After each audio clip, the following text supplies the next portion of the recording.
Sala de estar. Capítulo 64. Primeiro cavalheiro. Onde está o poder, que a culpa também recaia? Segundo cavalheiro.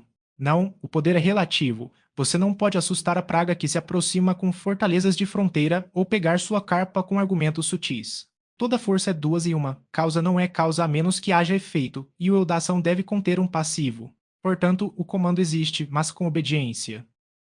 Mesmo que Ligati estivesse inclinado a ser bastante aberto sobre seus assuntos, ele sabia que dificilmente estaria no poder do SR. Farroter daria a ajuda que ele queria imediatamente. Com as contas do ano chegando de seus comerciantes, com o controle ameaçador de Dover sobre seus móveis e sem nada de que depender além de pagamentos lentos de pacientes que não deveriam se ofender pois os belos honorários que ele recebera de Frechitial e Loic Manor haviam sido facilmente absorvidos, nada menos que 1000 libras o teriam libertado do constrangimento real, e deixou um resíduo que, de acordo com a frase favorita de Esperança em tais circunstâncias, teria lhe dado tempo para olhar ao seu redor. Naturalmente, o Feliz Natal que traz o Feliz Ano Novo, quando os concidadãos esperam ser pagos pelos problemas e bens que concederam sorridente a seus vizinhos, havia reforçado tanto a pressão de cuidados sórdidos na mente de Ligati que dificilmente era possível para ele pensar ininterruptamente em qualquer outro assunto, mesmo mais habitual e solicitador. Ele não era um homem mal-humorado, sua atividade intelectual, a bondade ardente de seu coração, bem como sua estrutura forte, sempre em condições razoavelmente fáceis, o manteriam acima das suscetibilidades mesquinhas e descontroladas que causam mau humor. Mas ele agora era uma presa daquela pior irritação que surge não simplesmente de aborrecimentos, mas da segunda consciência subjacente a esses aborrecimentos, de energia desperdiçada e uma preocupação degradante, que era o inverso de todos os seus propósitos anteriores. É nisso que estou pensando, e é nisso que eu poderia estar pensando. Foi um murmúrio amargo e incessante dentro dele, tornando cada dificuldade um duplo aguilhão para a impaciência. Alguns cavalheiros fizeram uma figura surpreendente na literatura pelo descontentamento geral com o universo como uma armadilha de estupidez na qual suas grandes almas caíram por engano, mas a sensação de um eu estupendo e de um mundo insignificante pode ter seus consolos. O descontentamento de Ligati era muito mais difícil de suportar. Era a sensação de que havia uma grande existência no pensamento e na ação efetiva ao seu redor, enquanto o seu eu estava sendo reduzido ao isolamento miserável de medos egoístas e ansiedades vulgares por eventos que poderiam acalmar tais medos. Seus problemas talvez pareçam miseravelmente sórdidos e sob a atenção de pessoas elevadas que não podem saber nada sobre dívidas, exceto em uma escala magnífica.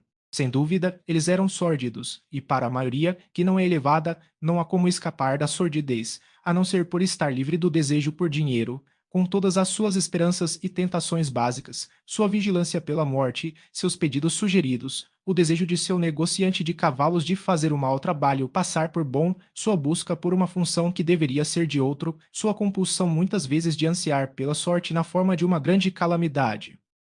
Foi porque Ligati se contorceu com a ideia de colocar o pescoço sob esse jugo viu que ele caiu em um estado de humor amargo que estava continuamente ampliando a alienação de Rosamond dele. Após a primeira revelação sobre a nota fiscal, ele fez muitos esforços para atraí-la para simpatizar com ele sobre possíveis medidas para reduzir suas despesas e, com a aproximação ameaçadora do Natal, suas proposições tornaram-se cada vez mais definidas. Nós dois podemos viver com apenas um servo e viver com muito pouco, disse ele, e eu vou me virar com um cavalo. Pois Igati, como vimos, havia começado a raciocinar, com uma visão mais distinta, sobre as despesas de vida, e qualquer parcela de orgulho que lhe dera aparências desse tipo era escassa em comparação com o orgulho que o fazia se revoltar contra a exposição como devedor, ou de pedir aos homens que o ajudassem com seu dinheiro. É claro que você pode dispensar os outros 2 criados, se quiser, disse Rosamond, mas eu deveria ter pensado que seria muito prejudicial à sua posição vivermos de maneira pobre. Você deve esperar que sua prática seja reduzida. Minha querida Rosamond, não é uma questão de escolha. Começamos demasiado caro. Cook, você sabe, morava em uma casa muito menor do que isso. A culpa é minha, eu deveria ter sabido melhor e mereço uma surra se houvesse alguém que tivesse o direito de me dar por trazê-lo à necessidade de viver de uma maneira mais pobre do que você está acostumado. Mas nos casamos porque nos amávamos, suponho. E isso pode nos ajudar a seguir em frente até que as coisas melhorem. Venha, querida, largue esse trabalho e venha até mim. Ele estava realmente triste com ela naquele momento, mas temia um futuro sem afeto e estava determinado a resistir à aproximação da divisão entre eles. Rosamond obedeceu e ele a pegou no joelho, Mas em sua alma secreta ela estava totalmente distante dele. A pobre coitada viu apenas que o mundo não estava ordenado ao seu gosto e Ligati fazia parte desse mundo. Mas ele segurou sua cintura com uma mão e colocou a outra suavemente em ambas as suas, pois esse homem bastante abrupto tinha muita ternura em suas maneiras para com as mulheres, parecendo ter sempre presente em sua imaginação a fraqueza de seus corpos e o delicado equilíbrio de sua saúde tanto no corpo quanto na mente. E ele começou novamente a falar persuasivamente. Eu acho, agora eu olho para as coisas um pouco, Cozy, que é maravilhoso que uma quantia de dinheiro escapa em nossas tarefas domésticas. Suponho que os criados sejam descuidados e que muitas pessoas vieram. Mas deve haver muitos em nossa categoria que se virem com muito menos. Eles devem fazer com coisas mais comuns, suponho, e cuidar das sobras. Parece que o dinheiro vai muito longe nesses assuntos, pois Urente tem tudo mais claro possível e tem uma prática muito grande. Ou, se você pensa em viver como os Urentes, disse Rosamond, com uma pequena virada de pescoço. Mas eu ouvi você expressar seu desgosto por esse modo de vida. Sim, eles têm mau gosto em tudo, eles fazem a economia parecer feia.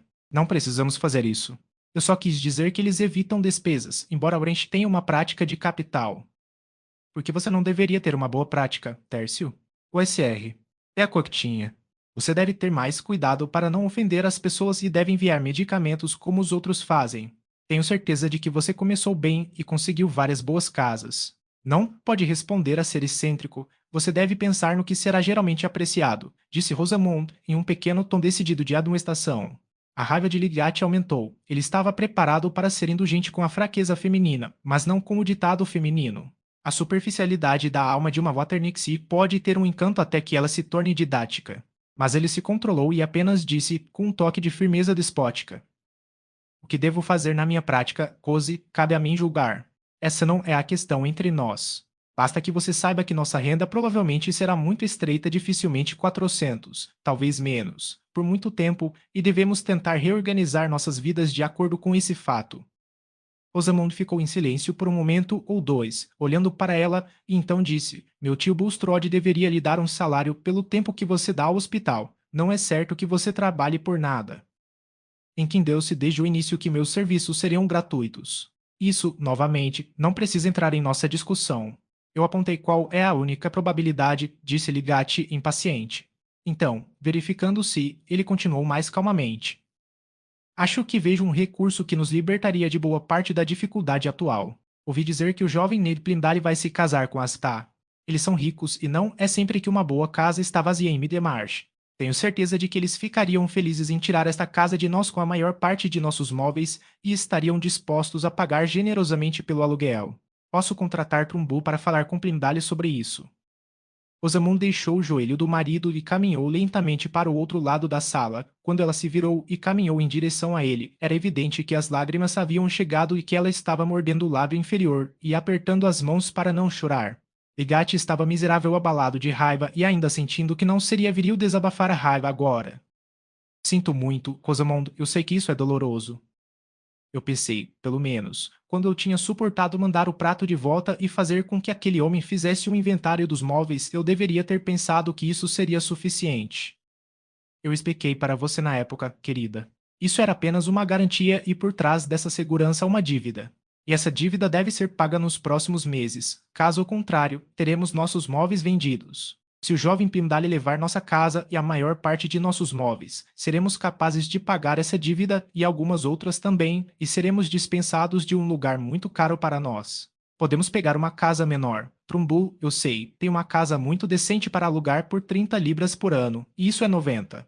Ligatti proferiu esse discurso da maneira curta com que geralmente tentamos pregar uma mente vaga em fatos imperativos. Lágrimas rolaram silenciosamente pelo rosto de Rosamond, ela apenas pressionou o lenço contra eles e ficou olhando para o grande vaso na lareira. Foi um momento de amargura mais intensa do que ela já havia sentido antes. Por fim, ela disse, sem pressa e com ênfase cuidadosa: Eu nunca poderia ter acreditado que você gostaria de agir dessa maneira. Eu estou. Explodiu Ligatti, levantando-se da cadeira, enfiando as mãos nos bolsos e afastando-se da lareira. Não é uma questão de gostar. Claro, eu não gosto disso, é a única coisa que posso fazer. Ele deu a volta até lá e se virou para ela. Eu deveria ter pensado que havia muitos outros meios além disso, disse Rosamond. Vamos fazer uma venda e deixar Middlemarch completamente. Para fazer o quê? De que adianta eu deixar meu trabalho e me demarche para ir aonde não tenho nenhum? Deveríamos estar tão sem um tostão em outro lugar quanto estamos aqui, disse Ligate ainda mais zangado. Se quisermos estar nessa posição, será inteiramente obra sua, Tertius, disse Rosamond, virando-se para falar com a mais completa convicção. Você não vai se comportar como deveria fazer com sua própria família. Você ofendeu o capitão Mediate. Sir Godwin foi muito gentil comigo quando estávamos em Quallingham, e tenho certeza de que se você mostrasse a devida consideração por ele e lhe contasse seus assuntos, ele faria qualquer coisa por você. Mas, em vez disso, você gosta de desistir de nossa casa e móveis para o SR. Neplindale. Havia algo como ferocidade nos olhos de Ligate quando ele respondeu com nova violência. Bem, então, se você quiser, eu gosto. Admito que gosto mais do que fazer papel de bobo indo mendigar onde não adianta. Entenda então, que é o que eu gosto de fazer. Havia um tom na última frase que era equivalente ao aperto de sua mão forte no braço delicado de Rosamond. Mas, apesar de tudo isso, a vontade dele não era nem um pouco mais forte do que a dela. Ela imediatamente saiu da sala em silêncio, mas com uma intensa determinação de impedir o que Ligate gostava de fazer. Ele saiu de casa, mas quando o seu sangue esfriou, ele sentiu que o principal resultado da discussão era um depósito de pavor dentro dele com a ideia de se abrir com sua esposa em assuntos futuros que poderiam novamente incitá-lo a um discurso violento. Era como se uma fratura em um cristal delicado tivesse começado, e ele temia qualquer movimento que pudesse torná-la fatal. Seu casamento seria uma mera ironia amarga se eles não pudessem continuar se amando. Há muito tempo ele havia se decidido pelo que pensava ser seu caráter negativo, sua falta de sensibilidade, que se mostrava em desrespeito tanto por seus desejos específicos quanto por seus objetivos gerais. A primeira grande decepção havia sido suportada, a terna devoção e a adoração dócil da esposa ideal devem ser renunciadas, e a vida deve ser levada a um estágio inferior de expectativa, como é pelos homens que perderam seus membros. Mas a verdadeira esposa não tinha apenas suas reivindicações, ela ainda tinha um domínio sobre seu coração, e era seu intenso desejo que o domínio permanecesse forte. No casamento, a certeza, ela nunca me amará muito é mais fácil de suportar do que o medo, não a amarei mais. Portanto, depois dessa explosão, seu esforço interior foi inteiramente para desculpá-la e culpar as circunstâncias difíceis que eram em parte culpa dele. Ele tentou naquela noite, acariciando-a, curar a ferida que fizera pela manhã, e não era da natureza de Rosamond ser repelente ou mal-humorada. Na verdade, ela acolheu os sinais de que seu marido a amava e estava sob controle. Mas isso era algo bem diferente de amá-lo.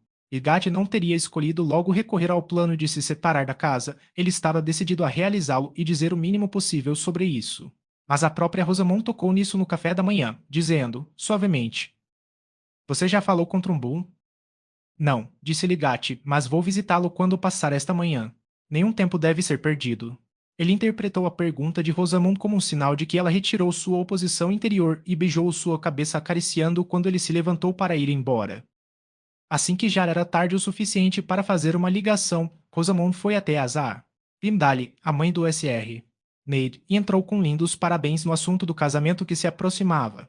A visão maternal da Azar. Pimdale era que Rosamond poderia agora ter vislumbres retrospectivos de sua própria loucura, e sentindo as vantagens de estar no momento todos do lado de seu filho. Era uma mulher gentil demais para não se comportar graciosamente. Sim, Neide está muito feliz, devo dizer. E Sophie Toler é tudo o que eu poderia desejar em uma nora. É claro que seu pai é capaz de fazer algo bonito por ela, isso é apenas o que seria esperado de uma cervejaria como a dele. E a conexão é tudo o que devemos desejar. Mas não é isso que eu olho. Ela é uma garota muito legal sem ares, sem pretensões, embora no mesmo nível da primeira. Não me refiro à aristocracia titulada. Vejo muito pouco de bom em pessoas mirando fora de sua própria esfera. Quero dizer que Sophie é igual aos melhores da cidade, e ela está contente com isso. Sempre a achei muito agradável, disse Rosamond. Eu vejo isso como uma recompensa para Ned, que nunca manteve a cabeça muito erguida, que ele deveria ter entrado na melhor conexão. Continuou Asa. Pimdale, sua nitidez nativa suavizada por uma sensação fervorosa de que ela estava tendo uma visão correta. E pessoas tão particulares como os Toller são, eles podem ter se oposto porque alguns de nossos amigos não são deles. É bem sabido que sua tia Bustrode e eu somos íntimos desde a juventude e o SR. Pimdale sempre esteve do lado do SR. Bustrode. E eu mesmo prefiro opiniões sérias. Mas os Tollers deram as boas-vindas a Ned do mesmo jeito. Tenho certeza de que ele é um jovem muito merecedor e de bons princípios, disse Rosamond, com um ar elegante de patrocínio em troca das correções saudáveis da Sa. Pimdale.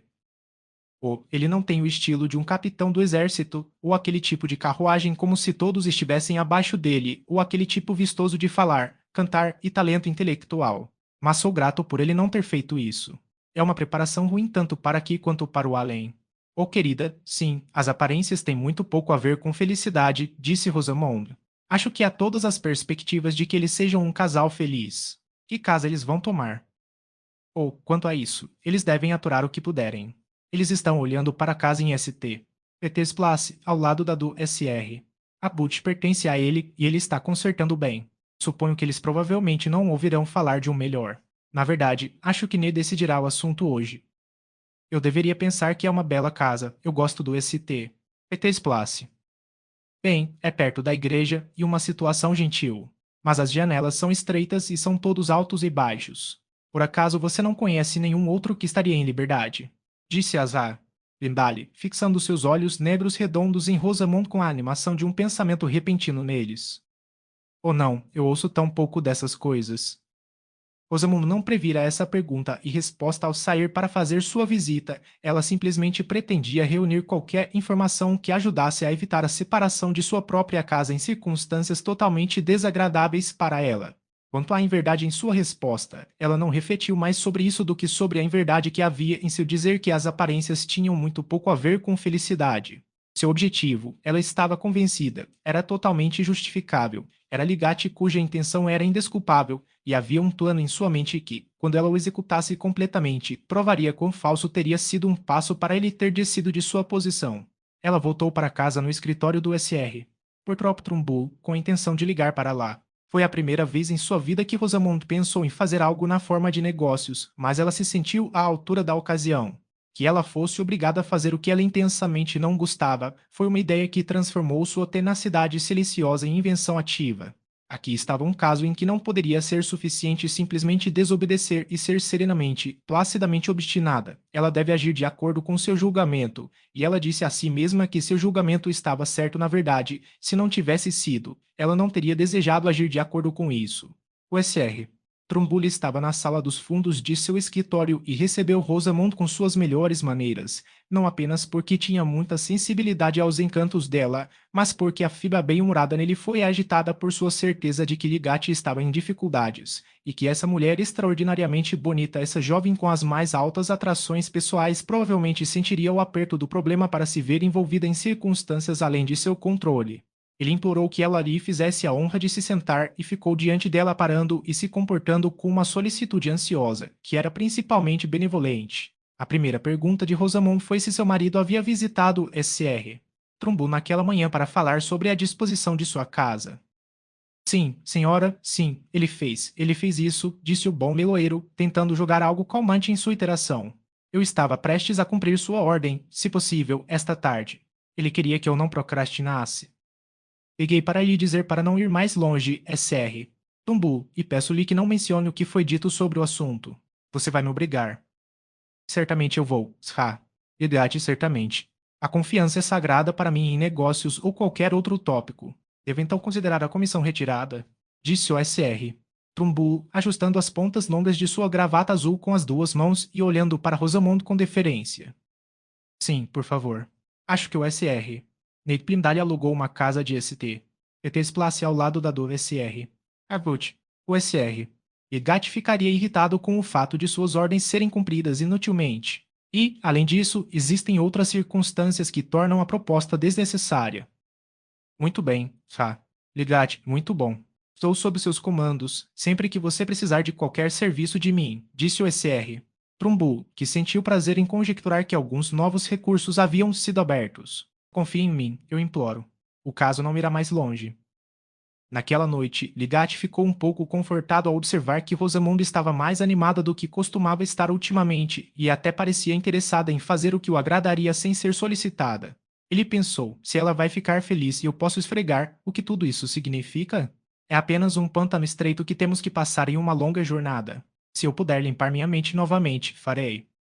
Ele ficou tão animado que começou a procurar um relato de experimentos que há muito pretendia procurar e negligenciar aquele alto desespero rastejante que vem no trem de ansiedades mesquinhas. Ele sentiu novamente um pouco da velha e deliciosa absorção em uma investigação de longo alcance, enquanto Rosamund tocava a música calma que era tão útil para sua meditação quanto o bater de um remo no lago da noite. Já era bastante tarde. Ele havia afastado todos os livros e estava olhando para o fogo com as mãos cruzadas atrás da cabeça, esquecendo-se de tudo, exceto da construção de um novo experimento de controle. Quando Rosamund, que havia deixado o piano e estava recostada em sua cadeira observando-o, disse: O SR. Neprindali já comprou uma casa. Egate, assustado e abalado, olhou para cima em silêncio por um momento, como um homem que foi perturbado durante o sono. Então, corando com uma consciência desagradável, ele perguntou: Como você sabe? Liguei para a casa da Azar. Pindalha esta manhã, e ela me disse que ele havia ficado com a casa em ST. PT's Place, ao lado da do SR. Avult. Egate ficou em silêncio. Ele tirou as mãos de trás da cabeça e pressionou-as contra o cabelo que estava pendurado, como era possível fazer em uma massa na testa enquanto descansava os cotovelos nos joelhos. Ele estava sentindo uma amarga decepção, como se tivesse aberto uma porta de um lugar sufocante e a tivesse encontrado morada, mas ele também tinha certeza de que Rosamund estava satisfeita com a causa de sua decepção. Ele preferiu não olhar para ela e não falar até que ele tivesse superado o primeiro espasmo de irritação. Afinal, ele disse em sua amargura, com que uma mulher pode se importar tanto quanto casa e móveis. Um marido sem eles é um absurdo. Quando ele olhou para cima e empurrou o cabelo para o lado, seus olhos escuros tinham uma miserável e vazia não expectativa de simpatia, mas ele apenas disse, friamente: Talvez alguém mais apareça. Eu disse a Trumbull para ficar atento se ele falhasse com Plindalle. Rosamund não fez nenhum comentário. Ela confiava na chance de que nada mais se passaria entre seu marido e o leiloeiro até que alguma questão justificasse sua interferência. De qualquer forma, ela havia impedido o evento que ela imediatamente temia. Depois de uma pausa, ela disse: Quanto dinheiro é que essas pessoas desagradáveis querem? Que pessoas desagradáveis? Aqueles que pegaram a lista e os outros. Quero dizer, quanto dinheiro satisfaria para que você não precisasse mais se preocupar?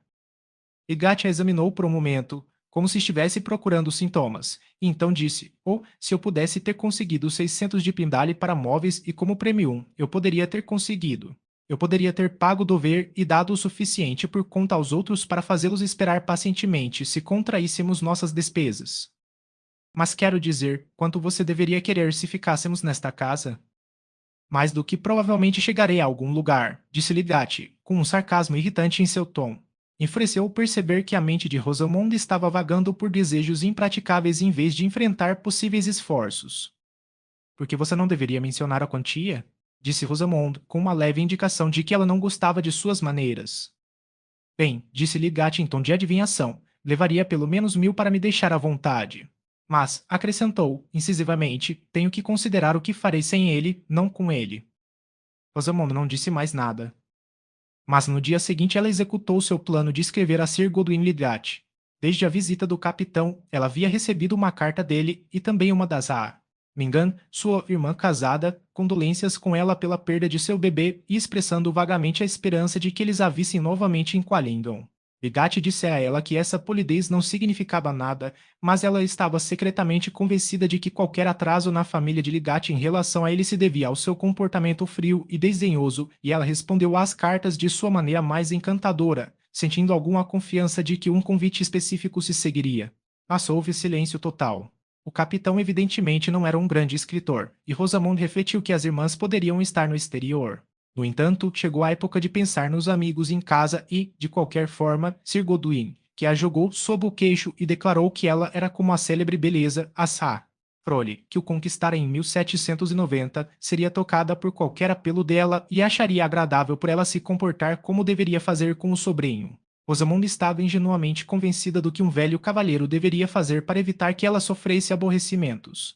E ela escreveu o que considerou a carta mais judiciosa possível, uma que pareceria ser Godwin uma prova de seu excelente senso, apontando como era desejável que Tércio deixasse um lugar como Middlemarch por outro mais adequado aos seus talentos, como o caráter desagradável dos habitantes havia impedido seu sucesso profissional e como, em consequência, ele estava em dificuldades financeiras, das quais seriam necessárias 1000 libras para livrá-lo. Ela não disse que Tércio não sabia de sua intenção de escrever, pois ela tinha a ideia de que sua suposta sanção de sua carta estaria de acordo com o que ela disse sobre sua grande consideração por seu tio Goduin como o parente que sempre fora seu melhor amigo. Tal era a força das táticas da pobre Rosamunda agora que elas aplicava aos assuntos.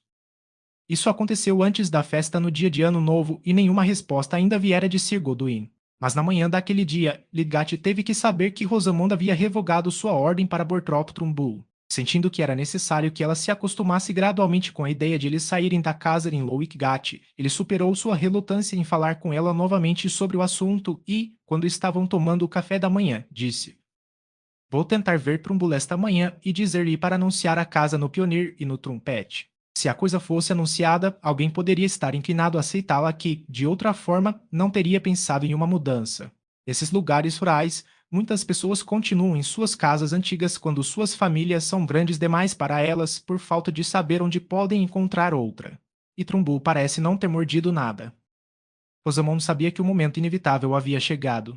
"Ordenei a Trumbull que não perguntasse mais", disse ela com uma calma cuidadosa que era evidentemente defensiva.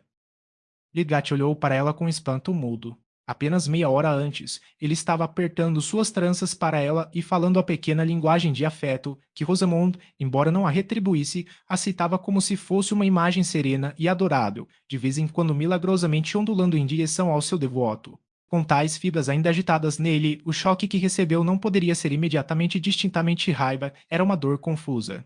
Ele largou a faca e o garfo com os quais estava esculpindo e, jogando-se para trás na cadeira, disse por fim, com uma ironia fria em seu tom: "Posso perguntar quando e por que você fez isso?"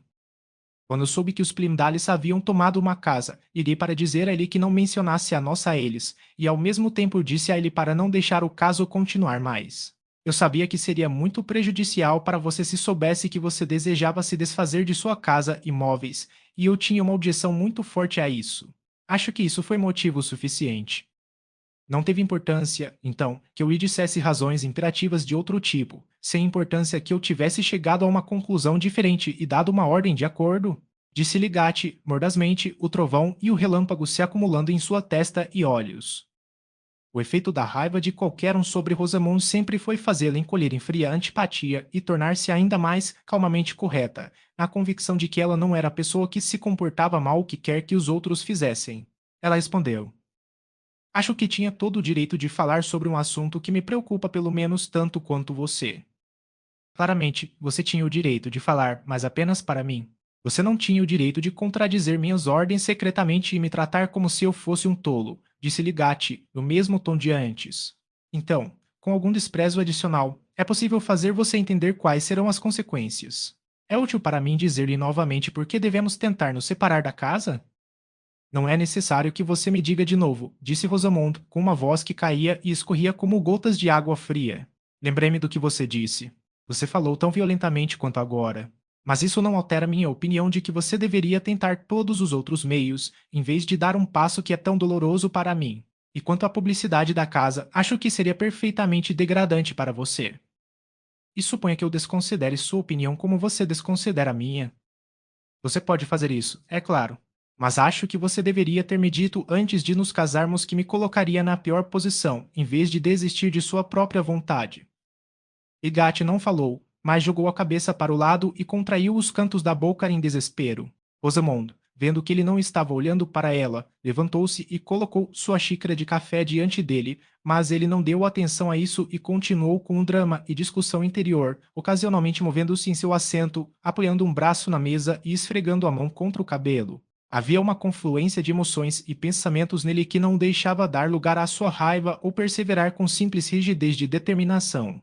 Rosamond aproveitou seu silêncio. "Quando nos casamos, todos sentiram que sua posição era muito alta. Eu não poderia ter imaginado então que você iria querer vender nossos móveis e alugar uma casa na Bridge Street, onde os quartos são como gaiolas.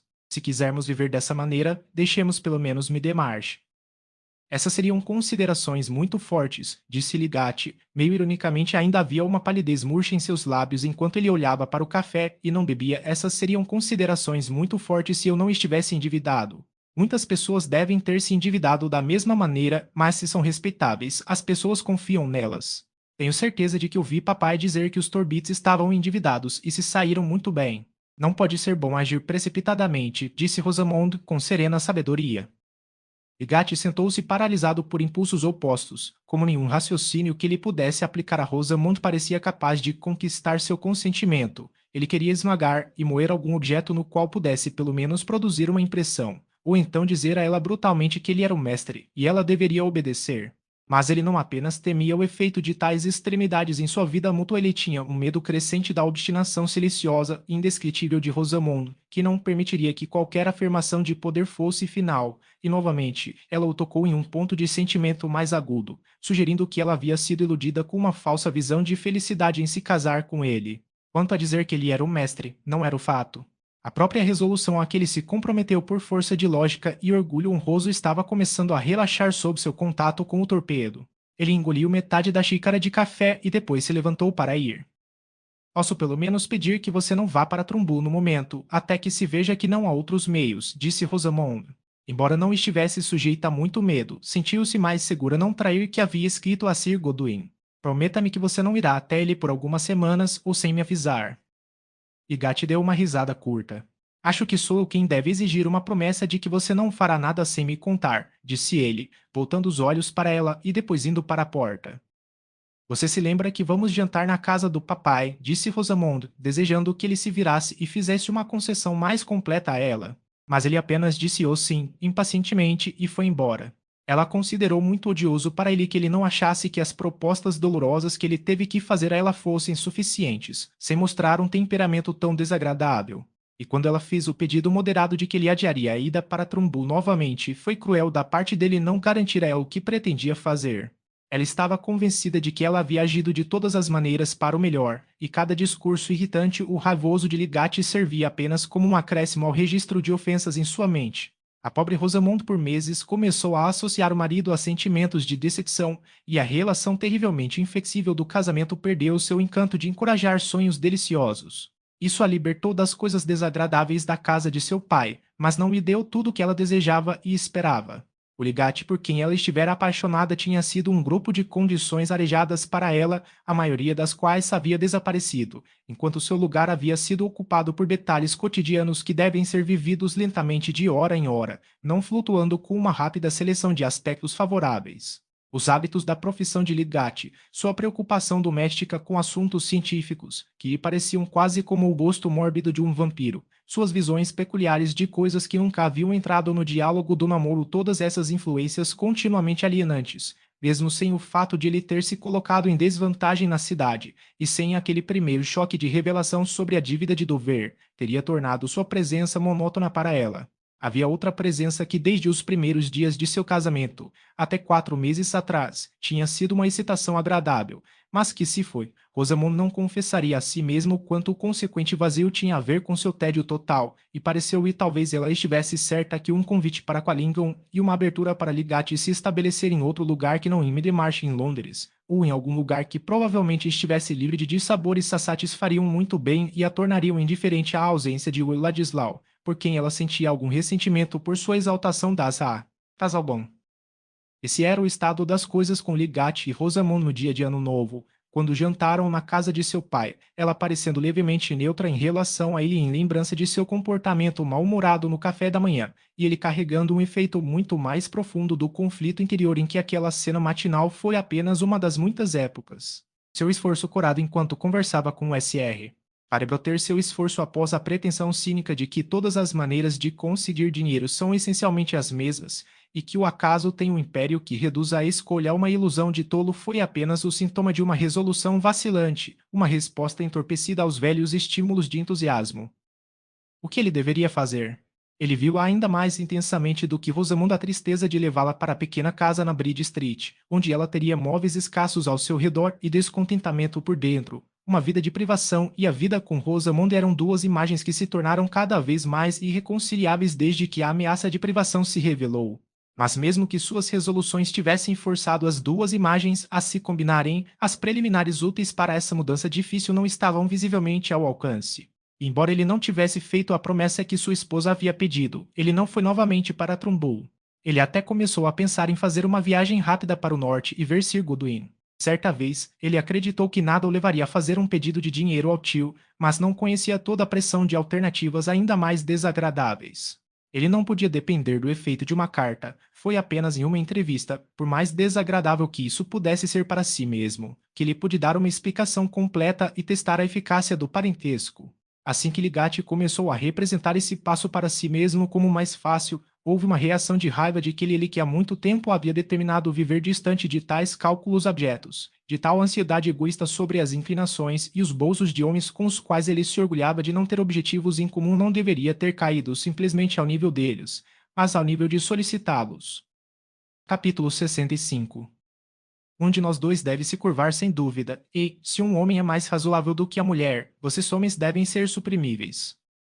A tendência da natureza humana de ser lenta na correspondência triunfa até mesmo sobre a atual aceleração no ritmo geral das coisas. Não é de admirar que em 1832 o velho Sir Godwin Ligatti tenha demorado a escrever uma carta que era importante para os outros e não para si mesmo. Quase 3 semanas do ano novo se passaram e Rosamond, aguardando uma resposta ao seu apelo vencedor, ficava desapontada todos os dias. Ligatti, em total ignorância de suas expectativas, estava vendo as contas chegarem e sentindo que o uso de sua vantagem sobre outros credores por dover era iminente. Ele nunca mencionou a Rosamond seu propósito taciturno de ir a Quallingham. Ele não queria admitir o que lhe pareceria uma concessão aos seus desejos após uma recusa indignada, até o último momento, mas ele realmente esperava partir em breve. Uma fatia da ferrovia permitiria que ele administrasse toda a viagem e voltasse em 4 dias. Mas uma manhã depois que Ligatti saiu, chegou uma carta endereçada a ele que Rosamond viu claramente ser de Sir Godwin. Ela estava cheia de esperança. Talvez houvesse uma nota particular para ela incluída, mas Ligatti foi naturalmente abordado sobre a questão do dinheiro ou outra ajuda, e o fato de ele ter sido escrito, ou melhor, a própria demora em escrever, parecia certificar que a resposta era totalmente compatível. Ela estava muito excitada com esses pensamentos para fazer qualquer coisa além de costurar levemente em um canto quente da sala de jantar, com o exterior dessa carta importante sobre a mesa diante dela. Por volta das 12 horas, ela ouviu os passos do marido na passagem e, tropeçando para abrir a porta, disse em seu tom mais leve: Tertius, entre aqui, aqui está uma carta para você. Ah, ele disse, sem tirar o chapéu, mas apenas virando-a dentro do braço para caminhar em direção ao local onde a carta estava. Meu tio Goodwin, ele exclamou enquanto Rosamond se sentava e o observava enquanto ele abria a carta. Ela esperava que ele ficasse surpreso. Enquanto os olhos de Ligatti olhavam rapidamente para a breve carta, ela viu seu rosto, geralmente de um marrom pálido, assumindo uma brancura seca. Com as narinas e os lábios trêmulos, ele jogou a carta diante dela e disse violentamente: Será impossível suportar a vida com você, se você sempre estiver agindo secretamente agindo em oposição a mim e escondendo suas ações. Ele controlou sua fala e virou as costas para ela. Então se virou e andou, sentou-se e levantou-se novamente inquieto, agarrando com força os objetos no fundo dos bolsos. Ele tinha medo de dizer algo irremediavelmente cruel. Rosamond também mudou de cor enquanto lia. A carta dizia assim: Caro Tertius, não coloque sua esposa para me escrever quando tiver algo a perguntar. É um tipo de coisa indireta que eu não deveria ter creditado a você. Eu nunca escolho escrever para uma mulher sobre assuntos de negócios. Quanto a eu fornecer a você 1.000 libras ou apenas metade dessa quantia, não posso fazer nada disso. Minha própria família me drena até o último centavo. Com 2 filhos mais novos e 3 filhas, provavelmente não terei dinheiro de sobra. Você parece ter gasto seu próprio dinheiro muito rapidamente e ter feito uma bagunça onde está. Quanto mais cedo você for para outro lugar, melhor. Mas não tenho nada a ver com homens de sua profissão e não posso ajudá-lo lá. Fiz o melhor que pude por você como guardião e deixei que você fizesse o que quisesse para se dedicar à medicina. Você pode ter ido para o exército ou para a igreja. Seu dinheiro teria aguentado para isso e haveria uma escada mais segura diante de você. Seu tio Charles tem rancor contra você por não ter entrado em sua profissão, mas não eu. Sempre lhe desejei felicidades, mas você deve se considerar inteiramente com suas próprias pernas agora. Seu tio afetuoso, Goodwin Lidrati. Quando Rosamond terminou de ler a carta, ela ficou quieta, com as mãos cruzadas diante dela, impedindo qualquer demonstração de sua grande decepção e entrincheirando-se em silenciosa passividade sob a ira do marido. Ligatti fez uma pausa em seus movimentos, olhou para ela novamente e disse, com civilidade mordaz: Isso será suficiente para convencê-lo do mal que você pode causar por intromissão secreta? Você tem bom senso o suficiente para reconhecer agora sua incompetência para julgar e agir por mim para interferir em sua ignorância em assuntos que me cabe decidir? As palavras eram duras, mas esta não foi a primeira vez que Ligate ficou frustrado com ela. Ela não olhou para ele e não respondeu. Eu tinha quase decidido ir para Qualingam. Teria me custado dor o suficiente para fazê-lo, mas poderia ter sido de alguma utilidade. Mas não adiantou para mim pensar em nada. Você sempre me neutralizou secretamente. Você me ilude com um falso assentimento, então estou à mercê de seus artifícios. Se você pretende resistir a todos os desejos que eu expresso, digo e desafie-me. Pelo menos saberei o que estou fazendo, então. É um momento terrível na vida dos jovens quando a proximidade do vínculo amoroso se transformou nesse poder de irritação. Apesar do autocontrole de Rosamond, uma lágrima caiu silenciosamente e rolou por seus lábios. Ela ainda não disse nada, mas sob essa quietude estava escondido um efeito intenso. Ela estava tão desgostosa com o marido que desejava nunca tê-lo visto. A grosseria de Sir Godwin para com ela e a total falta de sentimento colocaram entre Dover e todos os outros credores pessoas desagradáveis que só pensavam em si mesmas e não se importavam com o quão irritantes eram para ela. Até mesmo seu pai era cruel e poderia ter feito mais por eles. Na verdade, havia apenas uma pessoa no mundo de Rosamond que ela não considerava censurável, e essa era a criatura graciosa com tranças loiras e com mãozinhas cruzadas diante dela, que nunca se expressara de forma imprópria e sempre agira para o melhor naturalmente sendo o que ela mais gostava. E Gatti, parando e olhando para ela, começou a sentir aquela sensação meio enlouquecedora de desamparo que toma conta de pessoas apaixonadas quando sua paixão é recebida por um silêncio de aparência inocente, cujo ar manso e vitimizado parece colocá-las em erro e, por fim, infecta até mesmo a mais justa indignação com uma dúvida de sua justiça. Ele precisava recuperar o pleno senso de que estava certo, moderando suas palavras. Você não pode ver, Rosamond. Ele começou novamente, tentando ser simplesmente sério e não amargo, que nada pode ser tão fatal quanto a falta de abertura e confiança entre nós. Aconteceu repetidas vezes que expressei um desejo decidido, e você pareceu concordar, mas depois disso desobedeceu secretamente ao meu desejo. Dessa forma, nunca saberei no que devo confiar. Haveria alguma esperança para nós se você admitisse isso. Eu sou um bruto tão irracional e furioso? Porque você não deveria ser aberto comigo? Ainda silêncio. Você só vai dizer que se enganou e que posso depender de você não agir secretamente no futuro? Disse Ligate, com urgência, mas com algo de pedido em seu tom que Rosamond percebeu rapidamente. Ela falou com frieza. Não posso fazer adlições ou promessas em resposta às palavras que você usou para mim. Não estou acostumado a uma linguagem desse tipo. Você falou da minha intromissão secreta, da minha ignorância interferente e do meu falso consentimento. Nunca me expressei dessa maneira para você, e acho que você deveria se desculpar. Você falou de ser impossível viver comigo. Certamente você não tornou minha vida agradável para mim ultimamente. Acho que era de se esperar que eu tentasse evitar algumas das dificuldades que nosso casamento me trouxe. Outra lágrima caiu quando Rosamond parou de falar, e ela afastou tão silenciosamente quanto a primeira. Idate se jogou em uma cadeira, sentindo-se em xeque-mate. Que lugar havia em sua mente para um protesto se apresentar? Ele largou o chapéu, jogou um braço sobre o encosto da cadeira e olhou para baixo por alguns momentos sem falar. Rosamond tinha a dupla compra sobre ele da insensibilidade ao ponto da justiça em sua reprovação e da sensibilidade às inegáveis dificuldades agora presentes em sua vida de casada. Embora sua duplicidade no caso da casa tivesse cedido o que lhe sabia e realmente impedido os Plindalis de saber disso, ela não tinha consciência de que sua ação pudesse ser chamada de falsa. Não somos obrigados a identificar nossos próprios atos de acordo com uma classificação estrita, assim como os materiais de nossa mercearia e roupas. Rosamond sentiu que estava ofendida e que era isso que Ligate tinha que reconhecer. Quanto a ele, a necessidade de se acomodar à natureza dela, que era inflexível em proporção às suas negações, o mantinha como que pinças. Ele começou a ter uma previsão alarmada de sua irrevogável perda de amor por ele e da consequente tristeza de sua vida. A pronta plenitude de suas emoções fez com que esse pavor se alternasse rapidamente com os primeiros movimentos violentos de sua raiva. Certamente teria sido uma vã ostentação dele dizer que ele era seu mestre.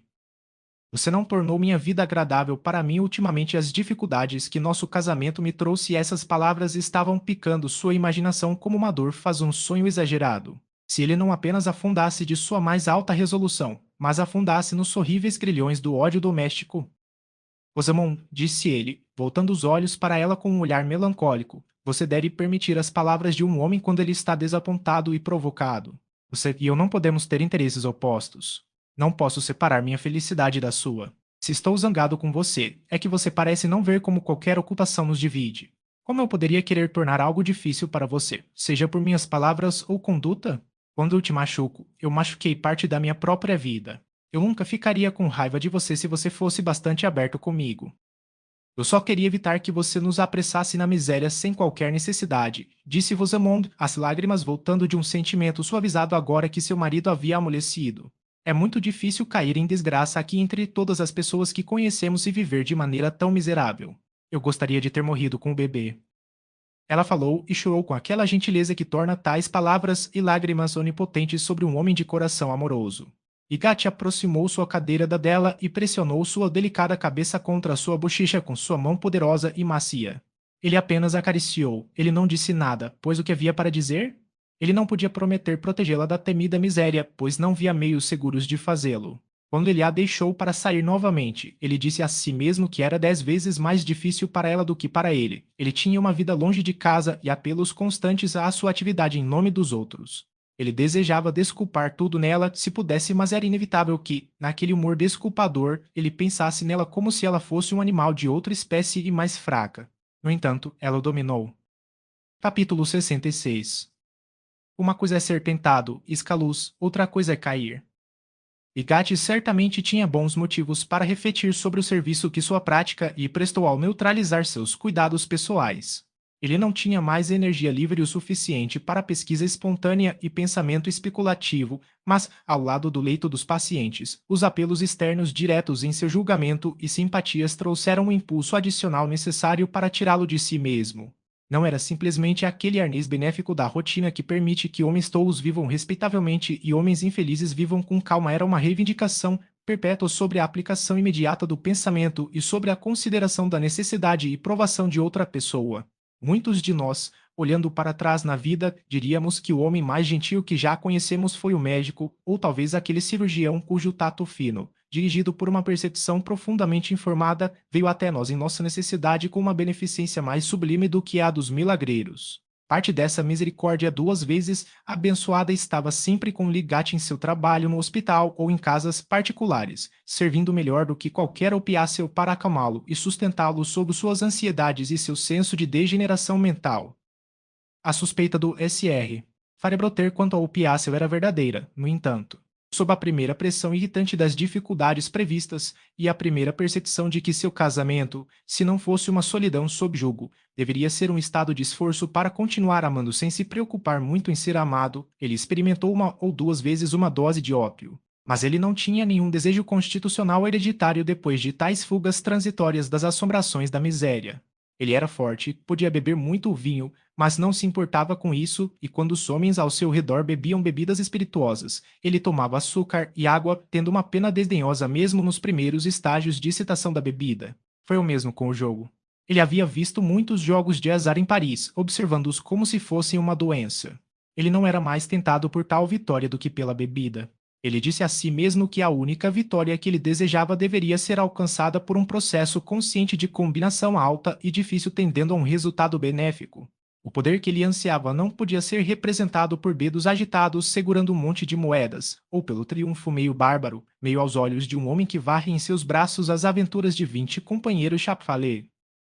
Mas, assim como ele havia experimentado o ópio, seu pensamento agora começava a se voltar para o jogo não com apetite por sua excitação, mas com uma espécie de olhar melancólico para dentro daquela maneira fácil de conseguir dinheiro, que não implicava pedir e não trazia responsabilidade. Se ele estivesse em Londres ou Paris naquela época, é provável que tais pensamentos, secundados pela oportunidade, o tivessem levado a uma casa de jogos, não mais para observar os jogadores, mas para assistir com eles com ânsia semelhante. A repugnância teria sido superada pela imensa necessidade de vencer se o acaso tivesse a gentileza de deixá-lo. Um incidente que aconteceu não muito tempo depois que aquela noção arejada de obter a ajuda de seu tio foi excluída, foi um forte sinal do efeito que poderia ter seguido qualquer oportunidade existente de jogo. A sala de bilhar do Green Dragon era o refúgio constante de um certo grupo, a maioria dos quais, como nosso conhecido Sr. Lambridge, eram considerados homens de prazer.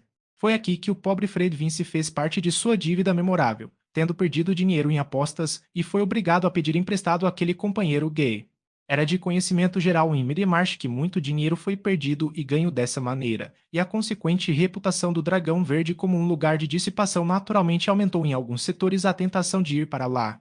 Provavelmente seus visitantes regulares, como os iniciados da maçonaria, desejavam que houvesse algo um pouco mais tremendo para guardar para si mesmos, mas eles não eram uma comunidade fechada e muitos idosos decentes, bem como juniores, ocasionalmente se voltavam para a sala de bilhar para ver o que estava acontecendo.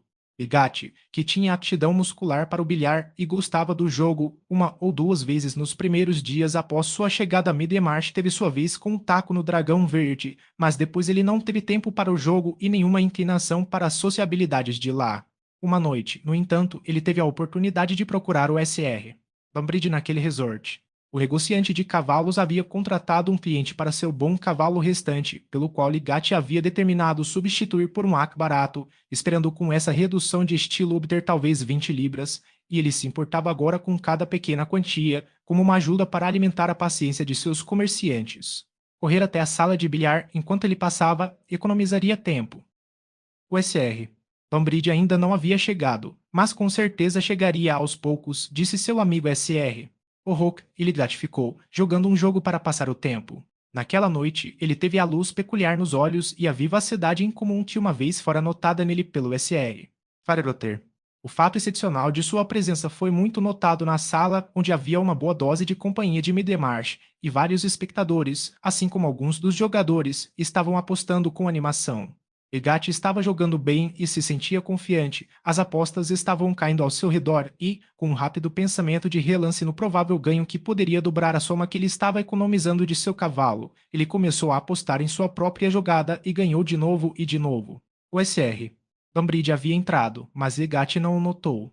Ele não estava apenas animado com seu jogo, mas visões brilhavam nele de ir no dia seguinte para Brassin, onde havia jogos de azar em uma escala maior e onde, por um poderoso arrebatamento da isca do diabo, ele poderia carregá-lo sem o anzol e comprar seu resgate de suas solicitações diárias.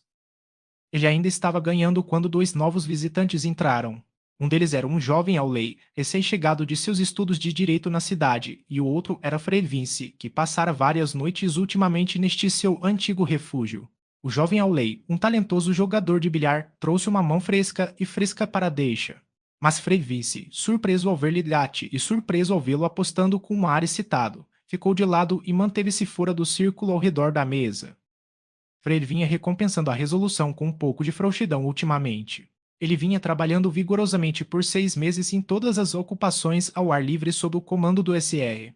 Dark e, por meio de uma prática severa, quase dominou os defeitos de sua caligrafia, sendo essa prática, talvez, um pouco menos severa do que costumava ser realizada à noite na casa do SR. Cart sob os olhos de Mary. Mas na última quinzena Mary estava hospedada no presbitério de Louis com as senhoras de lá durante a residência do SR. Farebroter em Middlemarch, onde ele estava realizando alguns planos paroquiais, e Fred, não vendo nada mais agradável de fazer, transformou-se no Dragão Verde, em parte para jogar bilhar, em parte para provar o velho sabor do discurso sobre cavalos, esportes e coisas em geral, considerado de um ponto de vista que não era vigorosamente correto. Ele não tinha saído para caçar uma vez nesta temporada, não tinha cavalo próprio para montar e tinha ido de um lugar para outro principalmente com o SR. Cart em seu show, ou na espiga sobre que o SR. Cart poderia ir emprestar. Era um pouco ruim. Fred começou a pensar que ele deveria ser mantido nos rastros com mais severidade do que se fosse um clérigo. Vou lhe dizer uma coisa, Sra. Mary, será um trabalho muito mais difícil aprender a fazer levantamento e desenho de planos do que teria sido escrever sermões, disse ele, desejando que ela apreciasse o que ele passou por ela, e quanto a Hércules e Teseu, eles não eram nada para mim. Eles se divertiam e nunca aprenderam a escrever um livro manual. E agora, estando Mary fora do caminho por um tempo, Freire, como qualquer outro cão forte que não consegue escorregar na coleira, puxou o grampo de sua corrente e fez uma pequena fuga, sem querer, é claro, ir rápido ou longe. Não poderia haver razão para que ele não jogasse bilhar, mas ele estava determinado a não apostar. Quanto ao dinheiro agora, Frei tinha em mente o projeto heróico de economizar quase todas as 80 libras que o SR. Tart lhe ofereceu e devolvê-las, o que ele poderia facilmente fazer desistindo de todos os gastos fúteis com dinheiro, já que ele tinha um estoque supérfluo de roupas e nenhuma despesa em sua alimentação. Dessa forma, ele poderia, em um ano, percorrer um bom caminho para reembolsar as 90 libras das quais privara-as. Tart, infelizmente em um momento em que ela precisava dessa quantia mais do que agora. No entanto, deve-se reconhecer que nesta noite, que foi a quinta de suas recentes visitas à sala de bilhar, Fred tinha, não no bolso, mas em mente, as 10 libras que pretendia reservar para si mesmo do salário de meio ano, tendo diante de si o prazer de levar 30 para a Sá. Tart, quando Mari provavelmente voltaria para casa, ele tinha essas 10 libras em mente como um fundo do qual ele poderia arriscar algo, se houvesse uma chance de uma boa aposta. Por quê? Bem, quando os soberanos estavam voando, por que ele não deveria pegar alguns? Ele nunca iria longe por essa estrada novamente, mas um homem gosta de assegurar a si mesmo e aos homens de prazer em geral o que ele poderia fazer em termos de travessuras se quisesse, e que se ele se abstém de adoecer ou mendigar a si mesmo ou falar com a maior frouxidão que os limites estreitos da capacidade humana permitirão, não é porque ele é uma colherada. Freire não entrou em razões formais, que são uma maneira muito artificial e inexata de representar os retornos formigantes do velho hábito e os caprichos do sangue jovem, mas havia nele um senso profético naquela noite, de que quando ele começasse a jogar ele também deveria começar a apostar, que ele deveria desfrutar de um pouco de ponche e, em geral, preparar-se para se sentir bastante decadente pela manhã. É em tais movimentos indefiníveis que a ação geralmente começa.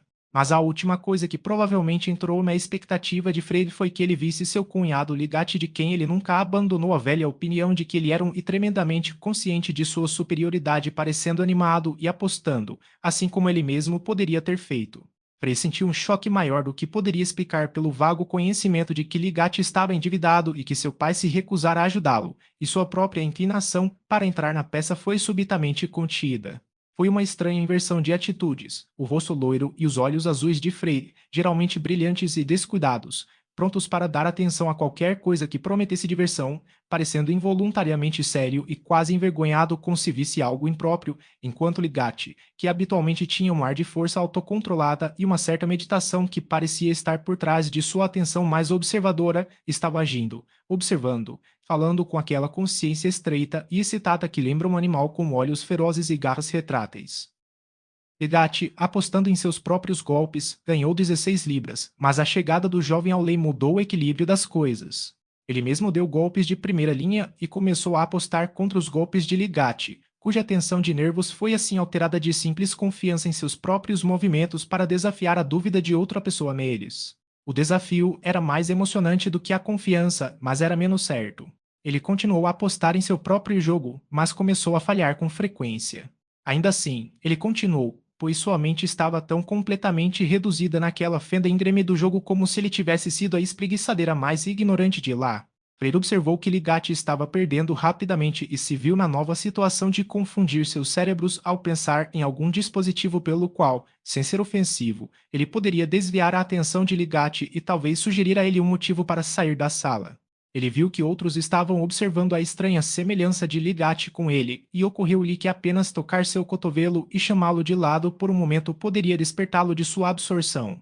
Ele não conseguia pensar em nada mais inteligente do que a ousada improbabilidade de dizer que queria ver Rose e queria saber se ela estava em casa esta noite, e ele estava indo desesperadamente para realizar esse dispositivo fraco, quando um garçom veio até ele com uma mensagem, dizendo que o Sr. Firebroter estava embaixo e implorou para falar com ele. Fred ficou surpreso, não muito confortavelmente, mas mandando dizer que desceria imediatamente, foi com um novo impulso até Ligatti, disse: "Posso falar com você um momento?" e puxou de lado. Firebroter acaba de enviar uma mensagem para dizer que quer falar comigo. Ele está abaixo. Achei que você gostaria de saber que ele estava lá, se tivesse algo a dizer a ele. Faye simplesmente pegou esse pretexto para falar, porque não podia dizer: "Você está perdendo confusamente e está fazendo com que todos olhem para você, é melhor você ir embora." Mas a inspiração dificilmente poderia tê-lo servido melhor. Ligatti não tinha visto antes que Fred estava presente, e sua aparição repentina com um anúncio do Sr. Firebroter teve o efeito de uma forte concussão. "Não, não", disse Ligatti, "não tenho nada de especial a dizer a ele. Mas se o jogo acabou, eu devo estar indo, eu vim só para ver Banbridge. Banbridge está lá, mas ele está fazendo uma briga, não acho que ele esteja pronto para os negócios. Desça comigo para Firebroter. Espero que ele me exploda, e você vai me proteger", disse Freire, com alguma destreza. Ligatti sentiu vergonha, mas não suportou agir como se sentisse, recusando-se a ver o Sr. Firebroter, e ele caiu.